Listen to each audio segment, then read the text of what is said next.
Sí, en el Balate, realmente se levanta la ermita del Balate porque allí es donde aparece, que es la pedanía del Niño, pero también deciden, que aquí que había otra ermita, que era Santa María de los Olmos, una ermita de origen medieval, levantar este monasterio de la Encarnación. También este es el lugar exactamente que le indica. Bueno, y se sabía de la existencia de Fray Pedro Botía, pero no se sabía dónde estaban los restos, dónde descansaban los restos del fraile, que aquí es muy querido. ¿En el año 2008? Sí, aproximadamente en el año 2008 hay una reforma en la iglesia, una reforma que se va a levantar el pavimento, y entonces haciendo esa reforma de levantamiento del pavimento hacen una zanja y encontramos una fosa en la cual, cuando empezamos a excavarla, pues sale un enterramiento de una persona adulta, en este caso un varón de avanzada edad, según nos dicen los estudios de los forenses. ¿Unos 80 años? Sí, en torno a unos 80 años, que sí, Fray Pedro Botía, lo que nos dicen las fuentes es que fallece en torno a finales, con unos 80 años, 75, 80 años, después de haber andado mucho tiempo descalzo, y también nos dicen las fuentes que era no manco, pero sí minusválido del brazo izquierdo. Eso nos lo dicen bien las fuentes. Cuando pusimos a excavarlo, en principio encontramos el típico enterramiento franciscano sobre una tabla muy pobre, con los brazos así en esta posición.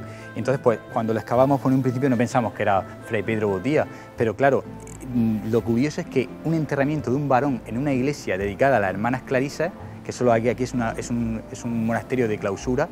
Claro, era extraño porque ellas tienen su crista, entonces claro, buscando la documentación y haciendo un estudio nos dimos cuenta, bueno, sobre todo los forenses que han hecho un estudio sobre lo que es el cuerpo, de que tenía esa disfunción en la mano izquierda, tenía problemas en los pies, posiblemente por andar descalzo, y entonces también habían determinado que murió a una avanzada edad, que en aquella época era extraño fallecer a los 80 años, cuando la media de vida a lo mejor eran 40 años.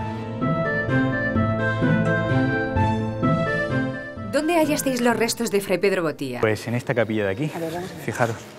Concretamente, cuando se levantó el suelo, se hizo una zanja aquí perimetral para el tema de las humedades. Cuando estábamos limpiando esto, encontramos restos de una fosa excavada en la tierra, en la propia tierra, donde aparecieron los restos. Entonces, en esta zona de aquí es donde estaban los restos, con la cabeza que la tenía hacia la nave principal y enterrado simplemente en una tabla. La tabla no quedaban algunos restos, pero o sea, una simple tabla, no era un ataúd.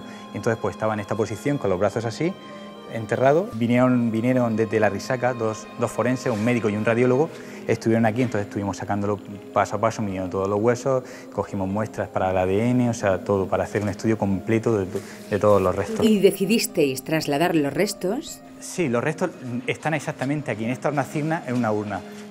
Cuando después de los estudios, que hay un libro publicado al respecto, determinan que es Fray Pedro Botía, entonces las hermanas Clarisas deciden que tienen que ocupar un lugar preeminente de la iglesia. Entonces hicieron esta hornacina, entonces encargaron a un carpintero este cofre y entonces todos los restos están ahí guardados, y además con acta notarial en las que dice que son los restos de Fray Pedro Botía.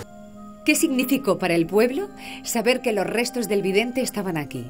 Pues fue una cosa muy importante, porque piensa que la cofradía del Niño es la que más seguidores tiene, o sea, no solo en Mula, sino también en los alrededores de Mula. Entonces, claro, descubrir a la persona que es la fundadora del convento, a la que se le ha aparecido el Niño en 3 ocasiones, que encontremos sus restos y que ahora descanse en un lugar tan significativo de la iglesia, pues es una honra para todos los cofrades decir, oye, tenemos aquí los restos de Fray Pedro Botía. En esta ermita, donde todo es paz y tranquilidad, hemos encontrado distintas versiones sobre la aparición del Niño de Mula. Marchó así, como franciscano, y allí en Asís fue cuando tuvo una nueva revelación y le dijo que volviera a Mula y entonces se edificara el Real Monasterio de la Encarnación y la ermita aquí para su culto. Don José, hay quienes afirman que las apariciones concretamente no fueron en la cueva, sino más en el monte. Realmente nosotros tenemos la idea de que fue ahí y por eso ahí se le levantó la capilla de la aparición que le decimos, que además ahora mismo están los restos de Fray Pedro de Jesús. Tenemos ahí una parte del cuerpo de Fray Pedro, concretamente la vértebra sexta, y la tenemos ahí porque las monjas del Real Monasterio de la Encarnación tuvieron el acierto de regalarnos esa vértebra con la finalidad de que aquí en el Niño también posara una parte, una reliquia del vidente. El niño Jesús le dijo a Fray Pedro Botía que levantara un templo donde se le rindiera culto al niño. Sí, efectivamente. En un principio, por la edad que tenía, pues no era 14 o 16 años aproximadamente, Fray Pedro Botía no quiso comentar nada, porque él creyó que si hacía el comentario que se le había aparecido el niño, pues lo iban a tomar por loco o se iban a reír de él. Entonces él, en aquel momento cayó el suceso y entonces se metió a los franciscanos. Los franciscanos tenían por costumbre que tenían que ir en su vida visitar por lo menos una vez a Asís. Y entonces se marchó allí a Asís, y allí estando en Asís es cuando de nuevo se le apareció al niño, y entonces fue cuando le indicó que volviera a Mula y entonces levantara el Real Monasterio de la Encarnación, que es donde está allí, y a su vez que también le levantara una ermita para su culto aquí en el Pago del Balatí, donde se había aparecido. Porque se había aparecido en esa cueva. Exactamente, ahí está la piedra donde el niño se apareció.